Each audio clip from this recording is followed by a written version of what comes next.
Chegou a hora de descobrir a verdade. 15 minutos com o Sapia. O 15 minutos com o Sapia de hoje eu converso com o deputado estadual Noraldino Júnior.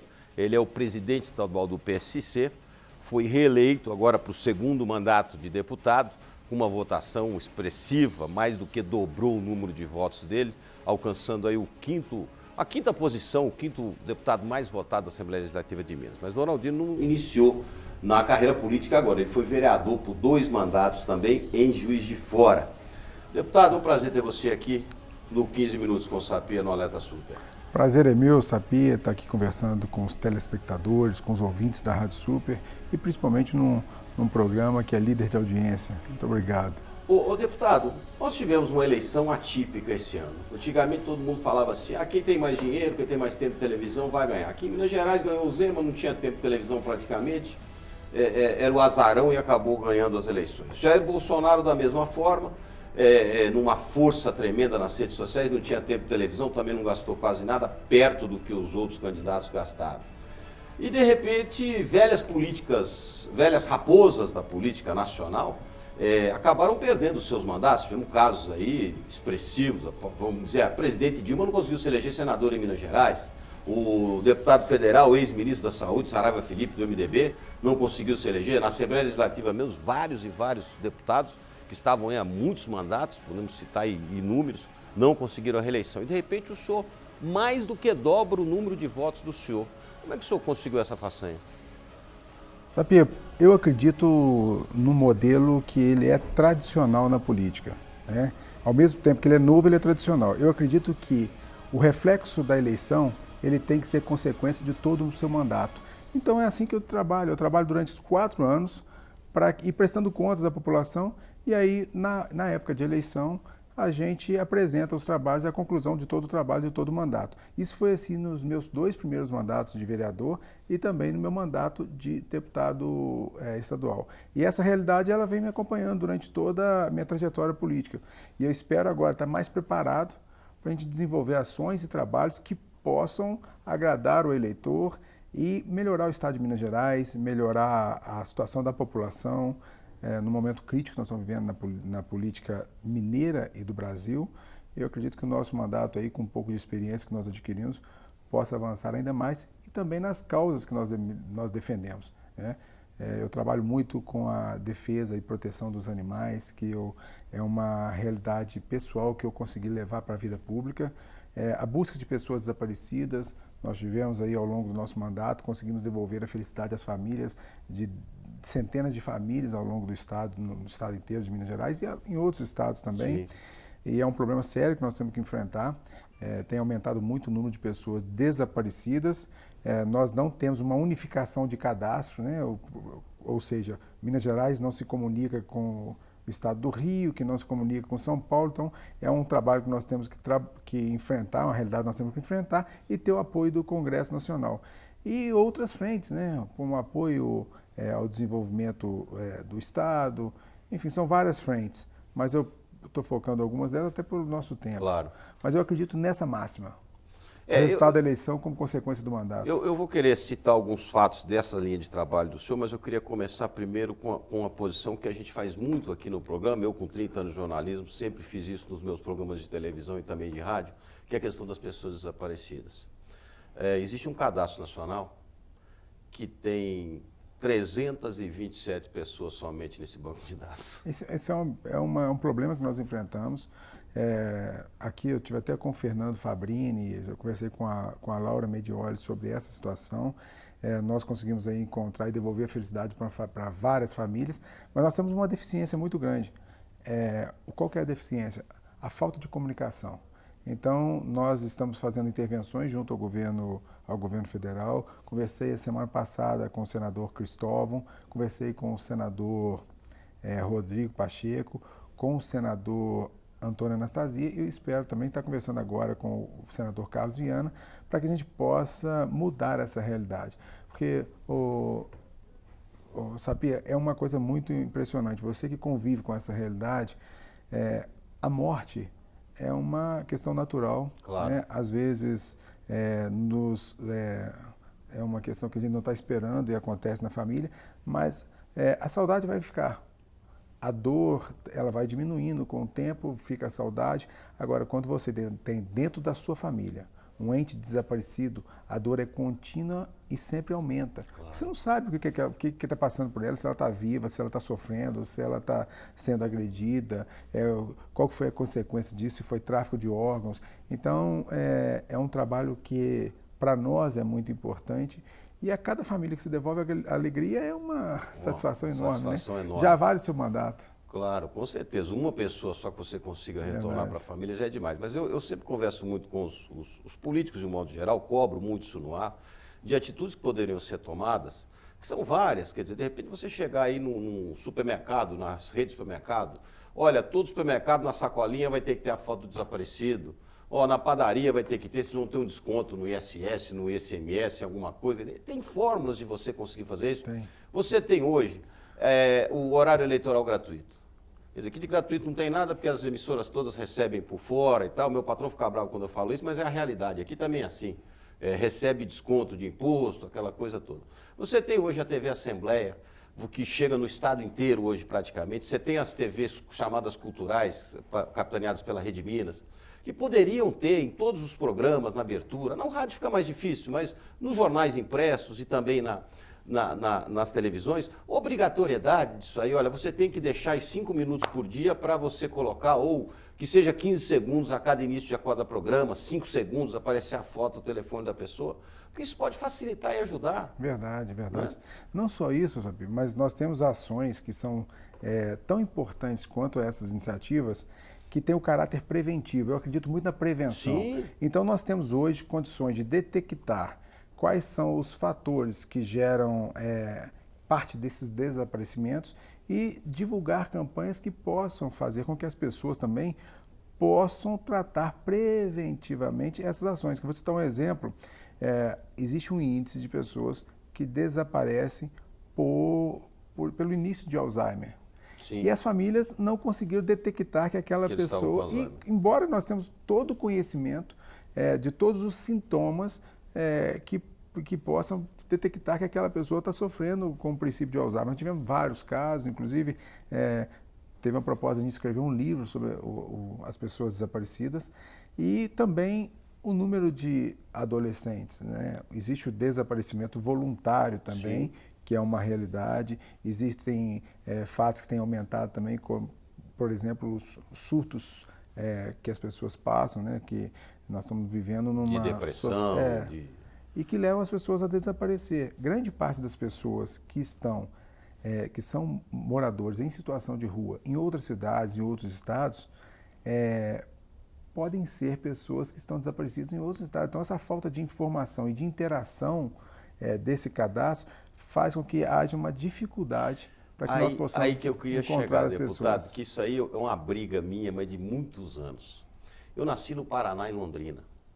E quando tornei lá adolescente, sei lá, na época demorava mais. Hoje não, meu filho tem 5 anos, com 2 semanas já tinha carteira de identidade. Eu fui lá e tirei minha identidade quando tinha, sei lá, 17, 18 anos.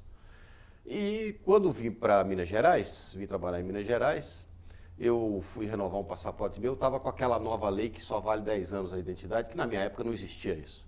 Aí fiz uma nova identidade aqui. Ninguém na delegacia de polícia aqui de Minas Gerais me pediu minha identidade antiga. Eu tenho as duas até hoje. São 2 números diferentes. Pois bem, passado 10 anos, em 2010, 2011, eu fui morar na Bahia. Cheguei na Bahia, mesma coisa, fui renovar meu passaporte, novamente uma nova identidade. Eu tenho 3 identidades, 3 RGs diferentes, mas eu sou uma pessoa do bem, não sou bandido. Agora, o que acontece muito? Se eu matar uma pessoa lá na Bahia e vier aqui trabalhar na Rede Super aqui, eles me pedem um antecedente criminal. Toda a empresa pede para todos os funcionários, ou até mesmo para um concurso público que eu vou fazer. Eu tiro meu antecedente criminal aqui, minha ficha está limpa. Então nós temos muitos bandidos trabalhando aqui hoje.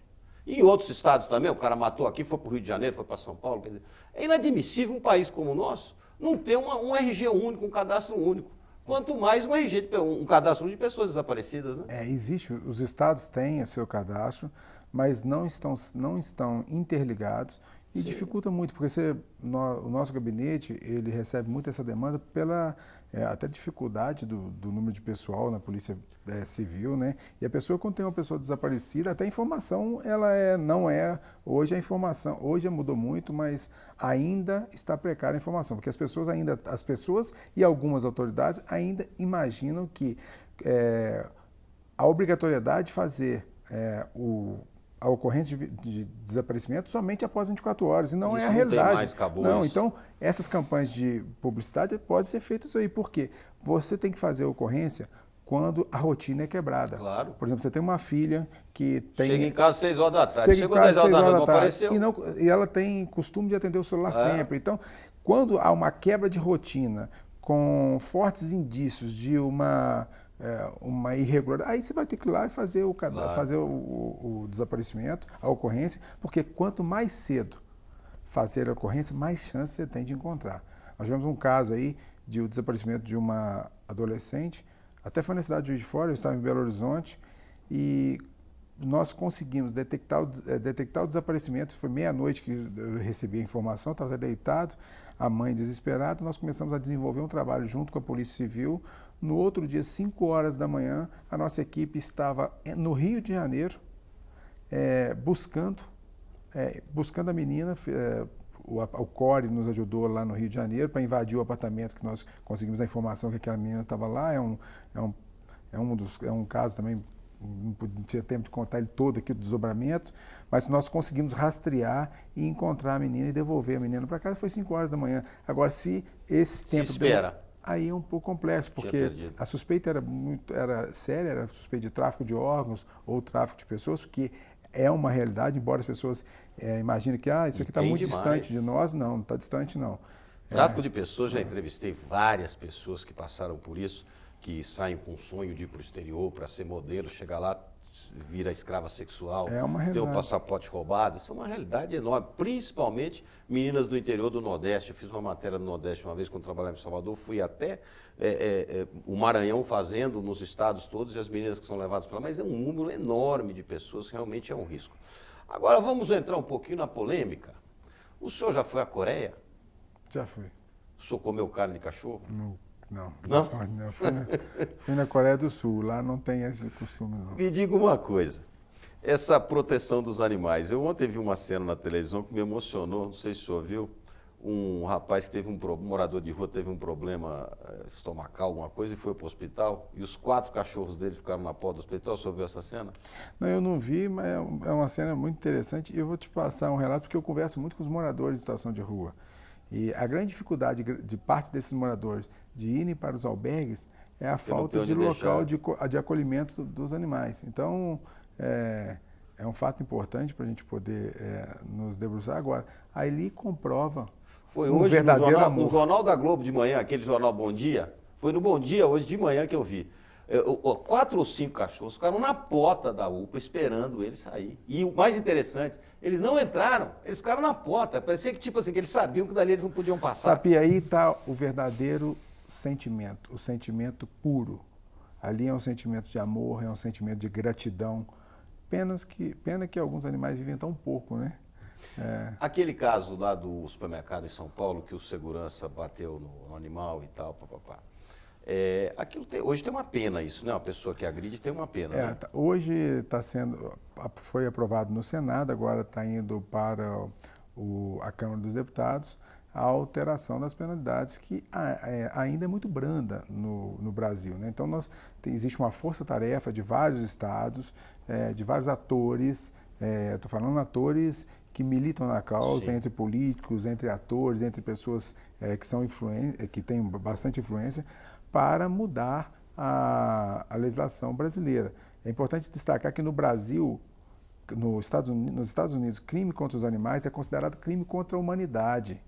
E o FBI fez um estudo que detectou que grande parte dos serial killers que existem nos Estados Unidos iniciaram mais de 90% matando animais, torturando os animais.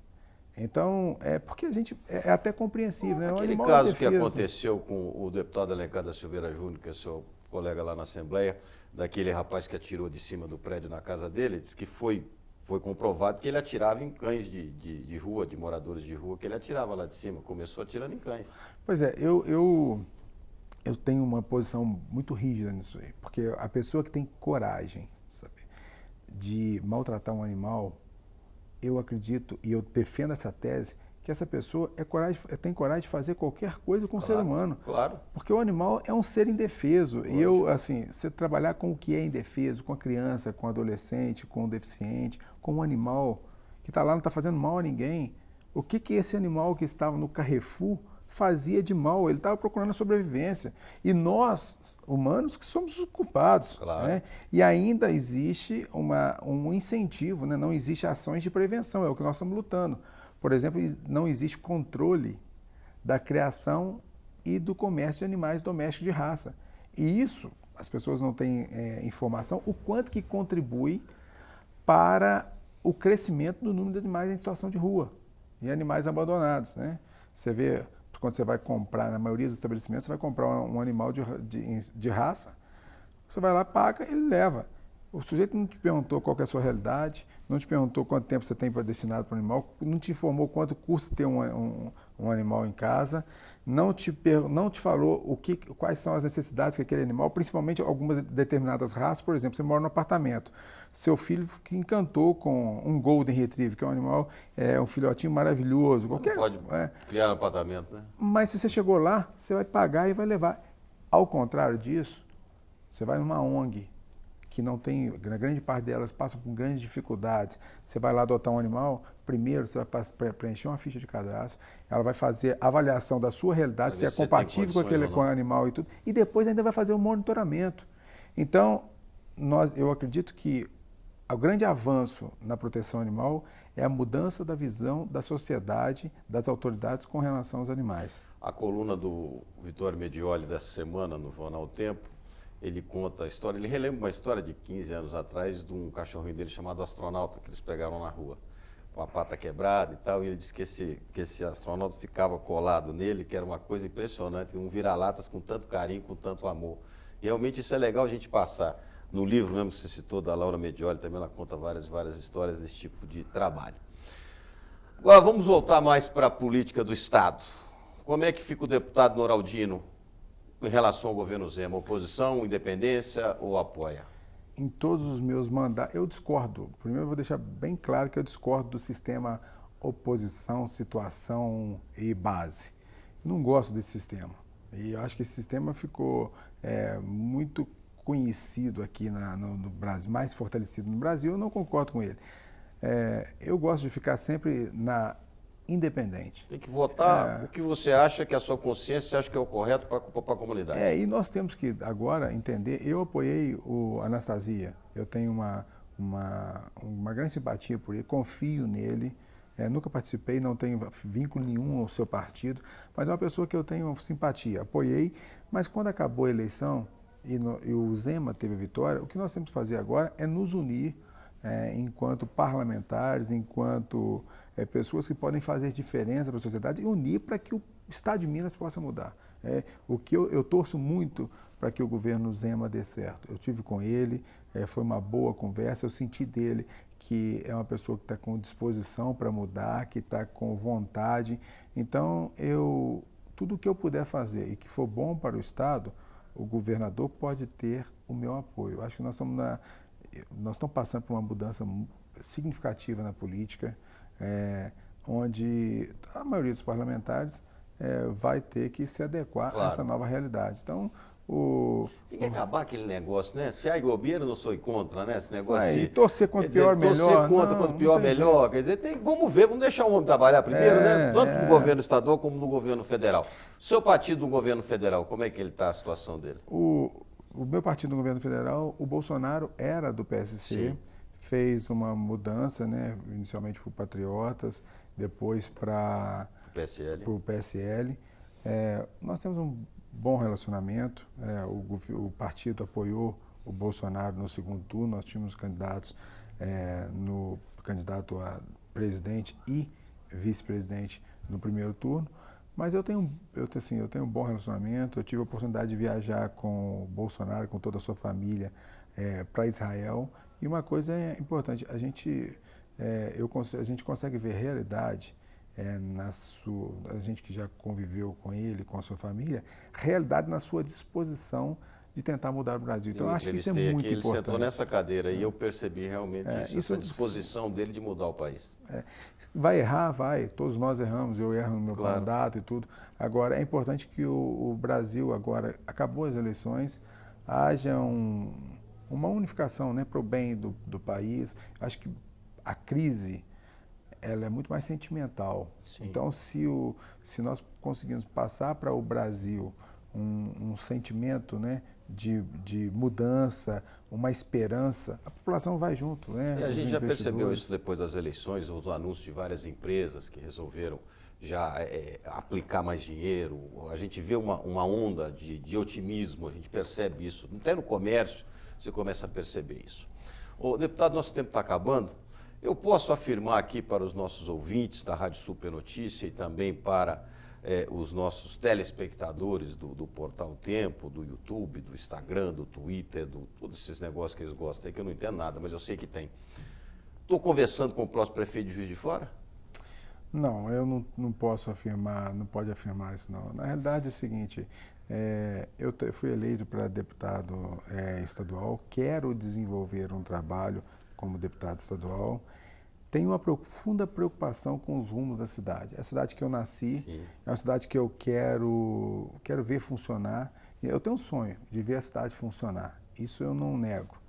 Agora, se nós tivermos lá um candidato que demonstre essa capacidade, o que eu não consegui ver até agora, mas se aparecer um candidato que demonstre essa capacidade de fazer a cidade funcionar, de dedicar e de ter vontade de fazer as coisas mudarem, porque eu acho que a vontade, a iniciativa, a percepção do gestor executivo, ela é muito importante, né? Aquele entusiasmo, aquela vontade, aquela garra. Então, se nós enxergarmos que tem uma pessoa que tem esse perfil, por que não ajudar? Então, eu não posso prever aqui o futuro, mas eu tenho disposição, eu quero ver a cidade funcionar. Claro. É uma cidade que eu nasci, a cidade que me deu a oportunidade de crescer, a oportunidade de desenvolver o trabalho. Então, eu tenho um carinho muito grande pela cidade e é importante que nós agora, da mesma forma que eu defendo aqui no governo estadual, eu defendo no governo federal, haja uma força, uma unificação de força para ajudar a cidade. E a prefeitura lá também possa mudar as atitudes, eu acredito, e é uma crítica construtiva, a cidade está enterrada na velha política há muito tempo, na troca de favores, na ocupação de cargos por acordos políticos. Eu espero que haja uma mudança de percepção do prefeito desse modelo que já foi comprovadamente, já está fracassado e vai continuar levando a cidade para o buraco. Possa haver um enxugamento da máquina, possa haver uma mudança em vários aspectos, uma mudança política real. O prefeito tem 2 anos, eu quero contribuir para que esses 2 anos não continuem sendo o reflexo dos últimos 6 anos, e de outros anos, que foi um retrocesso da cidade de Juiz de Fora. Então eu quero contribuir para isso, mas a prefeitura precisa fazer o seu dever de casa. Claro. Tá certo. Conversei aqui com o deputado estadual Noraldino Júnior, futuro prefeito de Juiz de Fora, quem está falando sou eu, não é ele. E eu volto segunda-feira com mais um Alerta Super. Obrigado, deputado. Muito obrigado. Um abraço enorme. Obrigado. Bom final de semana. Tchau, tchau.